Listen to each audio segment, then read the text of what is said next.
praktik untuk guru penggerak. Nah, berikut ini adalah salah satu guru penggerak, kami juga akan menyajikan aksi nyatanya. Beliau ini namanya Ibu Indah Herawati, luar biasa, mampu melakukan transformasi pendidikan di sekolahnya. Dari anak-anak yang begitu benci pelajaran sains, sekarang begitu mencintai pelajaran sains. Bahkan luar biasanya ide beliau ini sampai ke tingkat nasional, akhirnya beliau diundang oleh Kementerian Pendidikan Nasional untuk menuliskan karyanya ini dalam salah satu jurnal Kementerian Pendidikan dan Kebudayaan Indonesia. Oke, kita sambut Ibu Indah Herawati MPD. Silakan Ibu. Baik, terima kasih Bapak. Yang terhormat Bapak Bupati Kabupaten Seluma yang pada saat ini diwakili oleh Bapak Asisten 2. Yang terhormat Bapak Kepala Dinas Pendidikan dari grogi ya, maaf ya, Kepala Dinas Pendidikan Kabupaten Seluma. Yang terhormat Kepala Dinas Pendidikan Provinsi Bengkulu yang dalam hal ini diwakili oleh Kacapin dan wilayah 6 Tais. Kemudian ya Kepala GGP Provinsi Bengkulu.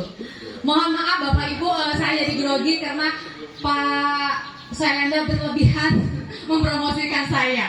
Jadi saya sedikit grogi, apalagi tadi setelah lihat tampilan Pak Satromi yang begitu memukau dengan seninya. Jadi saya jadi minder sebagai seorang guru sains yang cenderung kaku gitu. Jadi ditambah lagi Pak Selena yang terlalu melebih-lebihkan. Menurut saya seperti itu. Baik Bapak Ibu, saya akan memaparkan aksi nyata dari kegiatan saya selama menjadi guru penggerak ini. Ibu Mema tolong dibantu. Saya langsung saja Bapak Ibu karena waktunya yang sudah dibatasi.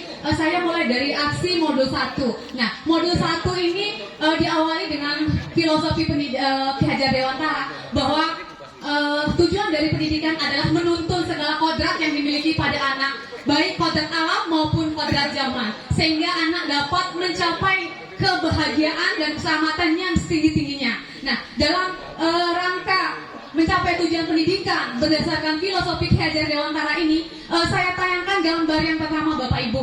Bapak Ibu bisa lihat ini gambar anak kami Bapak Ibu SMA 1 Seluma yang lulus menjadi mahasiswa kedinasan Unhan, Universitas Pertahanan. Kenapa saya tayangkan gambar ini Bapak Ibu? Karena saya tersentuh sekali pada saat awal tahun 2021 anak itu menghadap pada saya. Itu dua anak, yang pertama alumni atas nama Dinas Prayoga, yang kedua Pak Saiful Farhan yang sekarang lagi menempuh pendidikan. Nah, keduanya ini siswa SMA 1 Seluma. Jadi awal tahun 2021 Farhan ini menemui saya dan meminta saya untuk membimbingnya mengikuti tes pendidikan di Unhan. Nah, ketika itu saya menanggapi iya saja, namun saya bertanya kembali, apa yang melatar belakangi kamu menghadap saya? Beliau jawab, Bu, saya atas rekomendasi kakak tingkat Bang Dimas. Saya disuruh menghadap Ibu untuk meminta petunjuk dan bimbingan. Nah, di sini saya merasa, sebegitunya ya. Ternyata saya memiliki andil dalam perjuangan anak-anak. Nah, di sini saya merasa ternyata saya sudah menerapkan pendidikan Ki Hajar Dewantara melalui modul 1.1 tersebut. Dan bahagianya saya juga bisa berdampingan dengan orang tuanya. Di sini saya berkomitmen dengan Farhan. Farhan, saya tidak bisa sendiri, saya minta bantu orang tua kamu. Saya minta nomor handphone orang tua kamu, kemudian saya ingin bersahabat. Alhamdulillah kami sama-sama mendampingi anak dan membimbing anak, memantau anak dan sampai lulus. Nah, yang lebih mengesankan lagi yang membuat saya terharu Bapak Ibu, orang tuanya mengirimkan sebuah foto. Itu fotonya ada captionnya itu Bapak Ibu, anak kita Bu Indah. Rasa hati ini Pak, ketika seorang tua mengatakan anak kita Bu Indah, terima kasih. Saya terharu, saya menangis. Kenapa? Saya diberi celah dan ruang untuk mengakui anak itu sebagai anak saya. Luar biasa. Jadi di sini dengan menggunakan nilai dan peran guru penggerak dan visi saya sebagai guru penggerak adalah meningkatkan menuntut segala kodrat yang dimiliki pada anak. Kemudian saya ingin menggunakan budaya-budaya positif yang sudah diberikan pada kami melalui pelatihan PGP ini. Kemudian kemudian saya bisa melakukan bimbingan kepada anak ini. Alhamdulillah sekarang anaknya sudah melaksanakan pendidikan di Unhan. Mudah-mudahan kedepannya ada anak-anak kami lagi yang seperti ini.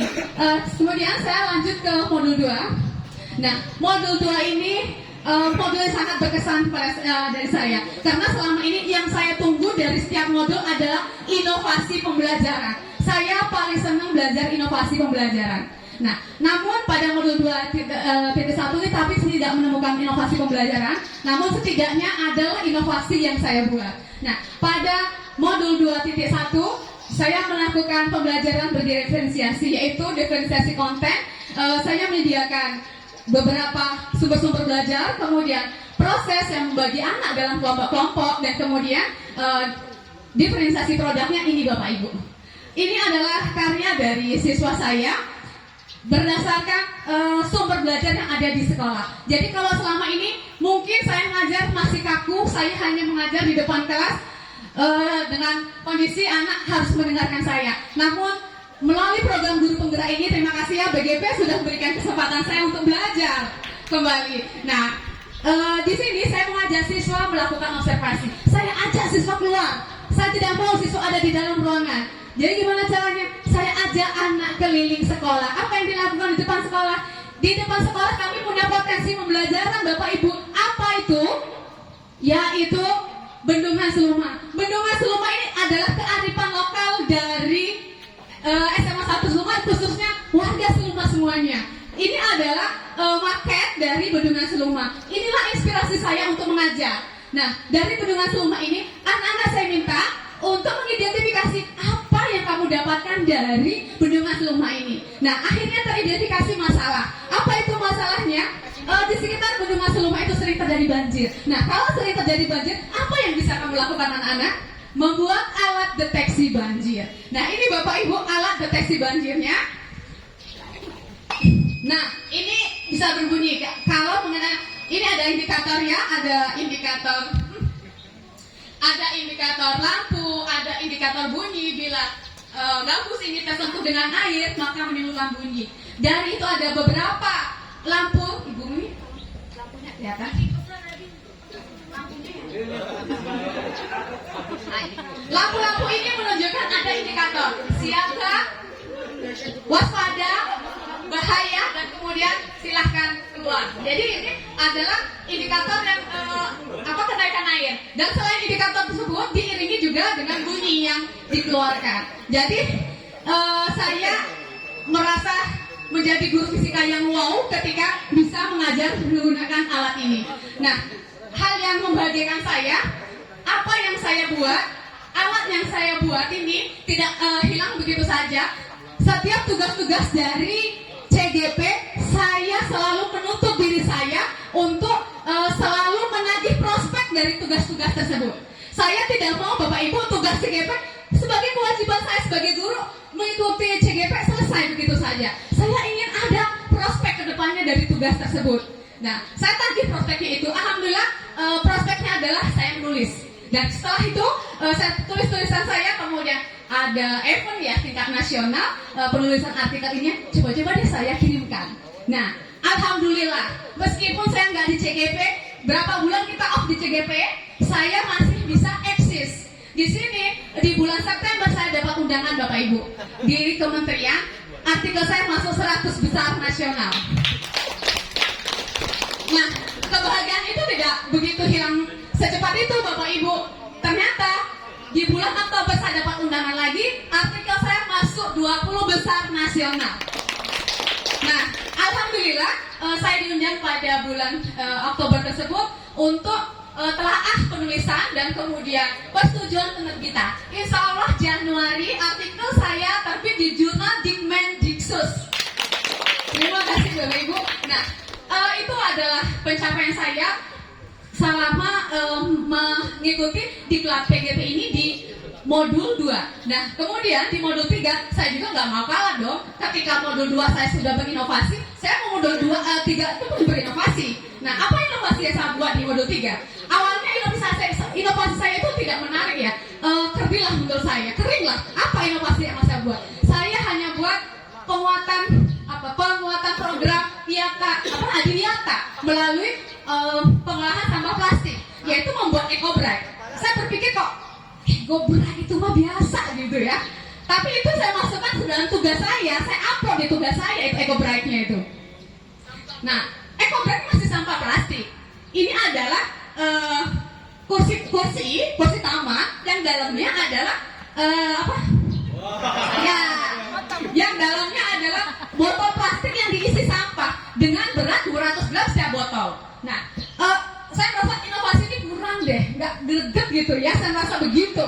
Akhirnya saya melakukan revisi. Alhamdulillah dari inovasi yang kedua ini saya bisa melakukan inovasi kembali dalam revisi ini, yaitu saya membuat proyek mitigasi perubahan iklim. Nah, apa proyek mitigasi perubahan iklim? Nah, ini pengolahan limbah dari rumah tangga. Jadi saya memperkenalkan anak-anak bahwa semua yang ada di sekitar kita itu bisa dimanfaatkan kembali dan bisa didaur ulang. Jadi diawali dengan pembelajaran observasi lagi Bapak Ibu. Saya senang loh observasi keliling sama siswa. Bosan kan kalau siswa dibawa ke kelas dulu. Nah, oke, saya observasi. Saya ajak anak keliling sekolah. Saya tanya sama anak-anak, apa yang dimiliki sekolah ini? Apa kekuatan yang dimiliki sekolah? Terus apa kurangnya di sekolah itu? Dia jawab, kurangnya adalah sampah-sampah masih banyak. Berarti PR kamu dong sampah. Saya bilang begitu. Iya Bu, nah sekarang apa yang bisa kita manfaatkan dari sampah? Nah, gitu kan. Oh, bikin kerajinan tangan Bu. Saya pikir itu mah biasa, kerajinan tangan kan semua orang juga bisa gitu. Nah, terus yang berkaitan dengan fisika apa? Ayo kita searching sama-sama nak. Akhirnya kita berliterasi digital Bapak Ibu.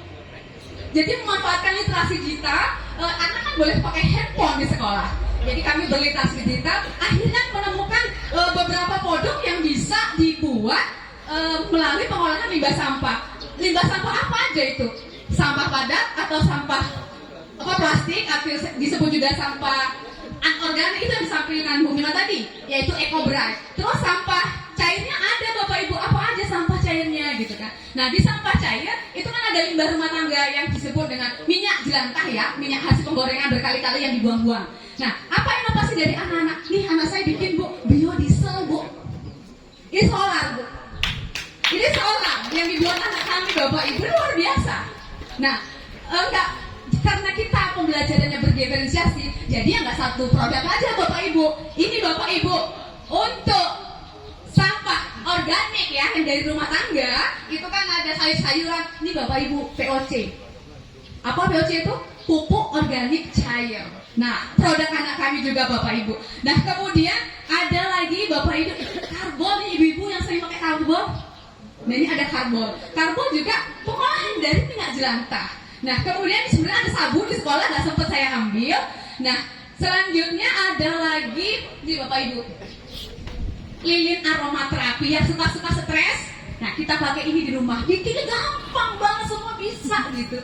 Nanti kalau anaknya di sekolah SMA 1, Bapak Ibu, saya ajarin deh, suruh bikin ini nanti di rumah. Jadi saya terima kasih sekali pada Ibu Dian yang berkenan hadir pada hari ini mendampingi kami. Itu kado yang luar biasa sekali buat kami, karena saya pikir ibunya nggak hadir, ternyata dia nge-prank kami, ternyata dia. Terima kasih Bu Dian. Oke, demikianlah Bapak Ibu pemaparan dari saya. Mohon maaf ya dari awal tadi saya agak tersendat-sendat karena saya udah grogi duluan.